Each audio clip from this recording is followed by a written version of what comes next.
Assalamualaikum dear students. Today I will discuss one of the most famous novel, The Scarlet Letter by Nathaniel Hawthorne. Dear students, आज की video में मैं discuss करूंगी एक famous novel, American literature से famous novel है the Scarlett letter, जिसे लिखा है अमेरिकन ऑथर ने, प्ले राइट ने, नैथनाइल हॉथॉर्न ने. डियर स्टूडेंट्स, आज की वीडियो में मैं डिस्कस करूंगी नैथनाइल की बायोग्राफी, द स्कारलेट लेटर के करैक्टर्स, थीम्स एंड समरी, ये सब डिस्कस होने वाला आज की वीडियो में. तो शुरू करते हैं आज की अपनी वीडियो. सबसे पहले बायोग्राफी. हॉथॉर्न जो है वो पैदा हुए 4 जुलाई 1804 को एक कैनर टाउन में, मैसचेस्टस में, सिली मैसचेस्टस में. और इसका राइटिंग स्टाइल की अगर हम बात करें तो इसकी जो राइटिंग है वो ऑफन क्या डेवलप्ड होती है, साइकोलॉजिकल एस्पेक्ट से देखी जाती है. मीन्स के साइकोलॉजिकल और मोरल कम्प्लेक्सिटीज देखी जाती हैं इसके राइटिंग में, और ये फोकस करता है अपनी राइटिंग में किस पर, करैक्टर के डेवलपमेंट पर. अगर हम बात करें इसकी लिटरेरी कैरियर की तो इसका लिटरेरी कैरियर जो है वो स्टार्ट हुआ है फैनशॉ नॉवल से. 1828 में इसने ये नॉवल लिखा था, और इसके अलावा ट्विस्ट टोल्ड टेल से इसकी काफी रिकॉग्निशन हुई, ये भी ज्यादा फेमस हुआ. नोटेबल वर्क की अगर हम बात करें तो स्कारलेट लेटर ही वो नॉवल था जिसकी वजह से ये बहुत ज्यादा फेमस हुआ. और इस नॉवल में इसने फेमस थेम्स जो डाले वो सिन, गिल्ट, रिडेप्शन इन प्योर्टन न्यू इंग्लैंड में, ये सब इस नॉवल में नजर आता है. इसके अलावा अगर हम इसके अदर वर्क की बात करें तो इसने स्कारलेट लेटर के अलावा भी इसने काफ़ी नॉवेल्स लिखे, जैसे कि the house of the seven gables, Blithedale, इस तरह के रोमांस इसने लिखे.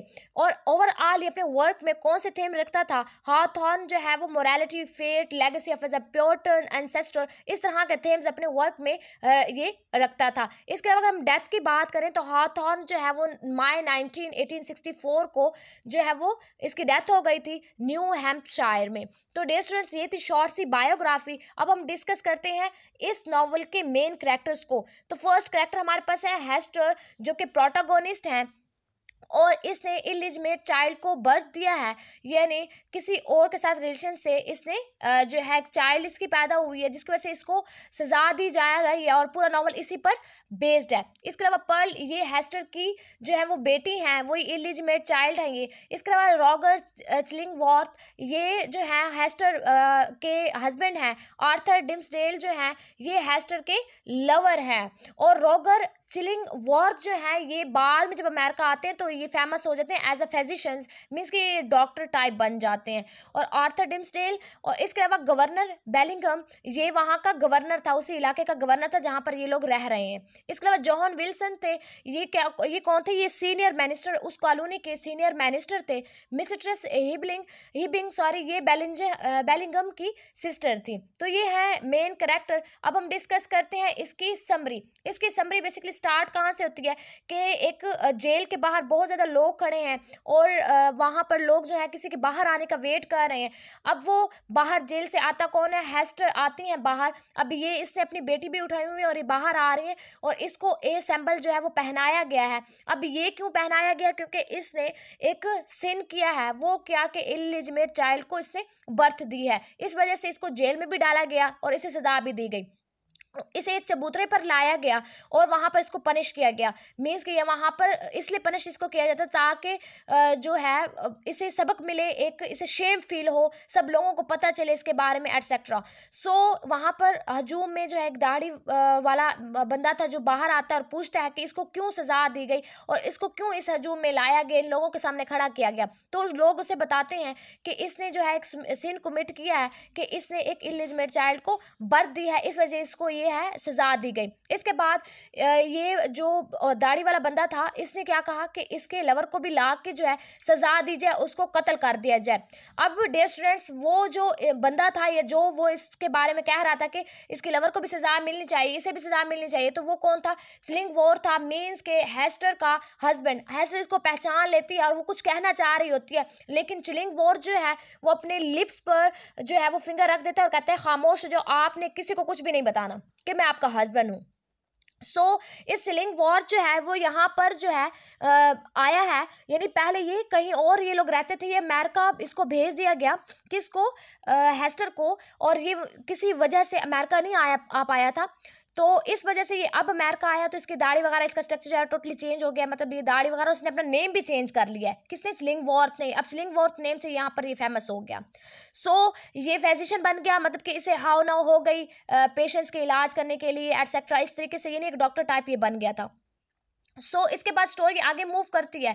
चिलिंगवॉर्थ जो है वो हेस्टर से पूछते हैं कि आप अपने लवर का नाम बताएं। अब सब इससे ये पूछते हैं अपने लवर का नाम बताएं, लेकिन ये अपने लवर का नाम नहीं बता रही, आइडेंटिटी नहीं बता रही कि मेरी बेटी का जो है फादर कौन है, ये नहीं बताती ये किसी को भी। इसी वजह से इसको सजा भी मिली है और इसको ए सैम्बल भी पहनाया गया। अडल्ट्री को ये शो करता है कि इलिजिमेट या करेक्टरलेस औरत के लिए ये सैम्बल जो है वो यूज़ किया जाता है। इसके बाद होता क्या है कि इसकी सजा जो है अब वो मुकम्मल हो जाती है और ये जेल से रिलीज हो जाती है। जब ये बाहर आती है तो इसकी बेटी जो है वो पर्ल जो है वो बीमार होती है, जिसका इलाज इसके स्टेप फादर कह सकते हैं कि हेस्टर का हस्बैंड चिलिंगवॉर्थ इसका इलाज करता है। किसका? पर्ल का।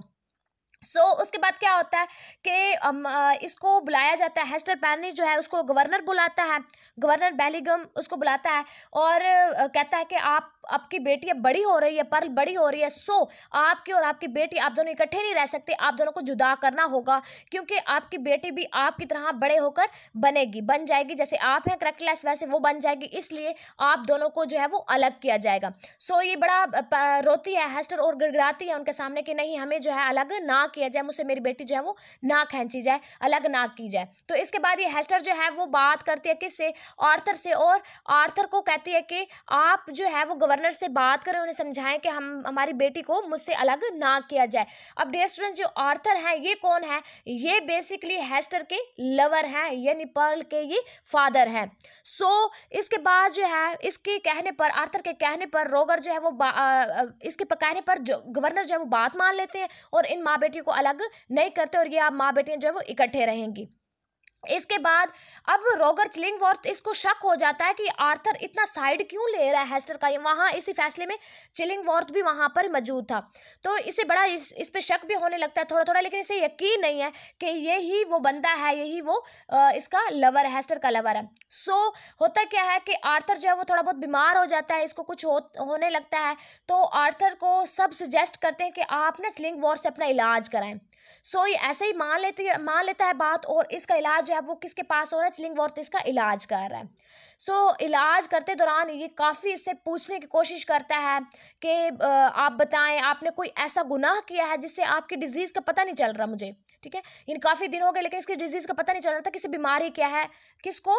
आर्थर को कौन सी बीमारी है। तो ये चिलिंगवॉर्थ से कहता है कि मुझे बताएं, आपने कोई गुनाह तो नहीं किया जिसकी वजह से ऐसा हो रहा है। ये कुछ भी बताने की कोशिश नहीं करता, मैं कुछ भी नहीं बताता, ये वो काफ़ी बातों में से फंसाने की कोशिश करता है, ये कुछ भी नहीं बताता।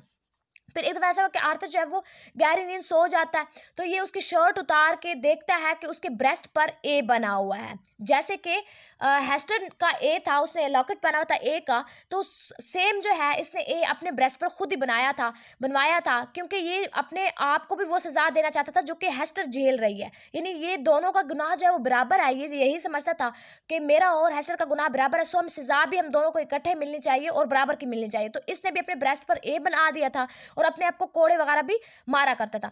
इसके बाद अब इसको यकीन हो गया है, चिलिंगवॉर्थ को यकीन हो गया है कि आर्थर जो है वो ही लवर है मेरी वाइफ का। तो अब तो इसे जो है वो एक मौका मिल गया कि क्यों ना मैं अब कत्ल का जो है यानी कत्ल करके, इसका मर्डर करके जो है अपना बदला ले सकता हूँ। और इसने पहले से ठान भी रखी थी कि मैं इसके लवर को, हेस्टर के लवर को ज़रूर कत्ल करूँगा। उसका हस्बैंड कहता है, चिलिंगवॉर्थ कहता है। अब इसके बाद एक दफ़ा हेस्टर जो है ये इसको बहुत ज़्यादा टॉर्चर करता था, चिलिंगवॉर्थ जो है वो आर्थर को बहुत ज़्यादा टॉर्चर करता था। तो एक दफ़ा हेस्टर और उसकी बेटी पर्ल जो है वो उसको टॉर्चर करते हुए देख लेती हैं, और फिर हेस्टर जो है वो मना करती है चिलिंगवॉर्थ के कि उसे टॉर्चर ना किया जाए, आर्थर को टॉर्चर ना करो, उसे डिप्रेस ना करो। लेकिन वो इसकी बात को नहीं मानता, कहता है मैं तुम्हारे लवर को मार के दिखाऊंगा, अभी मैं मारूंगा इसे, कत्ल करूंगा इसे। इसके बाद हेस्टर जो है वो सोचती है कि क्यों ना मैं आर्थर से ही बात कर लूँ, उसे ही सब कुछ बता दूँ। तो ये आर्थर के साथ फॉरेस्ट में मिलती है और उसको सब बता देती कि चिलिंगवॉर्थ मेरा हस्बैंड है और आपको ये टॉर्चर इसलिए कर रहा है। तो इसके बाद ये आर्थर कहता है कि क्यों ना हम दोनों यूरोप भाग जाएं अपनी बेटी के साथ और वहाँ पर हम सेटल हो जाएं, यहाँ से दूर चले जाएं, इस तरीके से चिलिंगवॉर्थ मुझे कत्ल भी नहीं कर पाएगा। इनका प्लान डन हो जाता है, इन्होंने जाना ही होता है कि किसी वजह से जो है इनका जो आर्थर है उसका माइंड या उसका प्लान चेंज हो जाता है और वो उसी चबूतरे पर आ जाता है जहाँ पर हेस्टर को लाकर जो है वो शेम करवाया जाता है, गिल्ट फील करवाया जाता है। तो इसको भी वहाँ ये खुद वहाँ पर आ जाता है, आर्थर भी उसी चबूतरे पर आकर लोगों के सामने अपनी शर्ट उतारता दिखाता है कि ये मैंने भी ए लिखा हुआ और मैं ही लवर हूँ किसका, हेस्टर का लवर हो, और मुझे भी वही सजा मिलनी चाहिए जो कि हेस्टर को मिल रही है। इसके बाद ये सबको सब कुछ सच बता देता है। इसके बाद अपने आप को जो है वो सुसाइड अटेम्प्ट कर लेता है, अपने आप को कत्ल कर देता है। अब चिलिंगवॉर्ड जो है वो ये सब देख लेता है। चिलिंगवॉर्ड सोचता है कि मेरा तो जीने का मकसद ही यही था कि मैं उसके लवर को, हेस्टर के लवर को कत्ल करूं। अब तो वो मर गया, तो ये क्या करता है, 1 साल के बाद ना इसकी भी डेथ हो जाती है। किसकी? चिलिंगवॉर्ड की भी जो है वो आफ्टर 1 ईयर डेथ हो जाती है। अब जो चिलिंगवॉर्ड की जितनी भी प्रॉपर्टी थी वो सारी की सारी वो किसके नाम कर देता है, अपनी जो है वाइफ की बेटी पैरल के नाम सारा कुछ करके ये मर जाता है। इसके बाद हेस्टर और पैरल जो है ये इलाका, हेस्टर और पर्ल जो है वो टाउन छोड़कर ये कहीं और चले जाते हैं, वैराने में चले जाते हैं, वहाँ पर रहना जो है वो स्टार्ट करते हैं। कुछ टाइम बाद ये वापस आ जाते हैं जहाँ पर ये पहले रह रहे होते हैं और यहाँ पर भी हेस्टर जो है वो अपना काम वगैरह कर रही होती है, मीन्स के ये निडल वगैरह करते हैं और अपनी बेटी का जो है वो अपनी बेटी को पाल रही होती है। पर्ल भी बहुत बड़ी हो जाती है। इसके बाद हेस्टर की भी कुछ टाइम बाद डेथ हो जाती है और पर्ल वहां पर अपनी मदर के काम को आगे लेकर चलती है और इसी के साथ ये नॉवल जो है वो एंड हो जाता है। इसके बाद डियर स्टूडेंट्स हम डिस्कस करते हैं इस नॉवल के मेन थीम्स। इस नॉवल में फर्स्ट हमारे पास थीम है सिन एंड रिडेम्पशंस।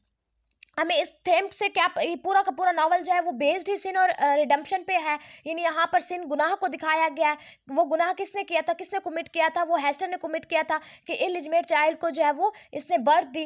सो ये सिन, और उसके बाद ये रिडेम्पशन भी शो किया गया, गिल्ट और शेम, और हेस्टर को वहाँ पर एक चबूतरे पर लाकर खड़ा किया जाता था ताकि इसे जो है वो शेम फील हो, और सेम ही शेम जो है वो फील करता था कौन, उसका लवर आर्थर भी वही शेम जो है वो फील करता था, अपने आप को वही सजा देता था जो कि वो हेस्टर झेल रही होती है। आइडेंटिटी एथेंटिसिटी की अगर बात करें तो यहाँ पर आइडेंटिटी को लेकर जो है वो के उसके बेटी का बाप का पूछते हैं सब हेस्टर से कि पर्ल का फादर कौन है, लेकिन वो बताती नहीं है। वो अपनी आइडेंटिटी, अपने हस्बैंड की आइडेंटिटी या क्या है अपने लवर की आइडेंटिटी वो नहीं बता रही होती किसी को भी। मोरालिटी एंड हिपोक्रेसी, पूरा का पूरा नॉवल ही इस पर हिपोक्रेसी पर जो है वो बेस्ड है। यानी यहाँ पर प्योटन को क्रिटिसाइज कर रहा है।